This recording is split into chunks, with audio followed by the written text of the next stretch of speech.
என்னுடைய பேர் வினோது. நான் நேற்றைய தினம் கலிக்கலம் இருந்து நாகர்கோவில் செல்லும் வழியில் மதிய உணவுக்காக அழகிய மண்டபத்தில் இருக்கக்கூடிய விஸ்மி ஹோட்டலில் சாப்பிட்றதுக்காக போனோம். போகும்போது நாங்கள் 3 பேர் போனோம். 2 பேர் சாப்பிட்றதுக்கு வேண்டி பரோட்டா பீஃப் ஆர்டர் பண்ணோம். அப்போ சாப்பிட்றதுக்கு போகிறது வழியில் எங்கள் ஃப்ரெண்டு 3 பேர் வந்தாங்க. அவங்க 3 பேரும் பிரியாணி, 2 பேர் பிரியாணி, ஒரு ஆள் ரைஸு சாப்பாடு ஆர்டர் பண்ணாங்க. நாங்கள் பரோட்டாயும் பீஃபும் ஆர்டர் பண்ணோம். நாங்கள் ஆர்டர் பண்ணி அந்த டைமில் அவங்களுக்கு எக்ஸ்ட்ரா நாங்கள் நட்பு ரீதியாக ஒரு பீஃப் ஆர்டர் பண்ணோம். அப்போ 2 பீஸு 3 பீஸ் தான் சாப்பிட்டோம். இதுக்கிடையில் கொண்டு வைக்கும்போதே ஒரு ஸ்மெல்லு எடுத்து, சரி அப்போ ஏதாவது இந்த வெங்காயத்தினால் இதனால் இருக்கும் அப்படின்னு நினச்சோம்.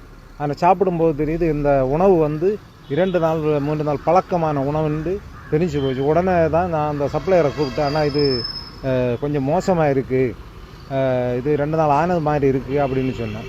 அவர் அதை கண்டுக்கிடாமல் கிச்சனுக்கு போனார். திரும்ப அந்த ஆள் வரல.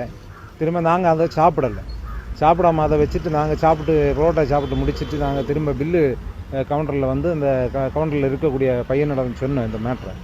அவன் எதையும் கண்டுக்கிடலை. எதை பற்றி அல்லங்கி சரி ஆனால் இது சரி பார்ப்போம்னு கூட அவன் சொல்லலை. திரும்ப நாங்கள் பில்லை பே பண்ணிவிட்டு வந்தோம். அந்த டைமில் ஒரு மாதிரி வாமிட் மாதிரி இருந்து கொஞ்சம் தூரம் வந்த பிறகு வாமிட் எடுத்துட்டேன்.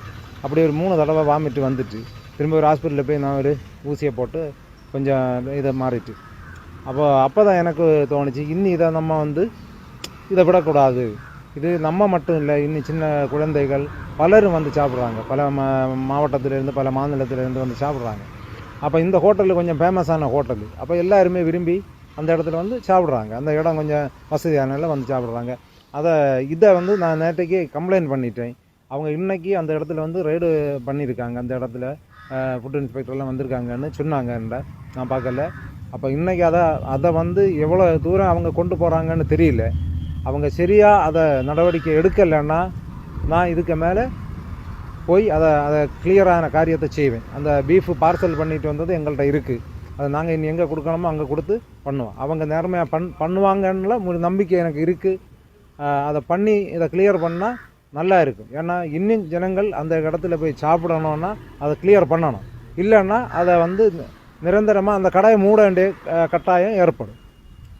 இது மட்டும் இல்லை, இன்னும் பல ஹோட்டல்கள் இந்த மாதிரி நடந்துட்டு இருக்கு. இதையும் கூட நீங்கள் ஃபுட் இன்ஸ்பெக்டர் அவர்களிடம் தனி ஒரு கோரிக்கையாக வைக்க, எல்லா இதுலேயும் போய் நீங்கள் ஆய்வு பண்ணி நல்ல முறையில் ஆகாரங்களை சாப்பாடை கொடுக்க வைக்கணும் என்ற ஒரு என்னோடய ஆதங்கத்துக்கு என்னோடய ஒரு கோரிக்கையை நான் இதை வைக்கிறேன்.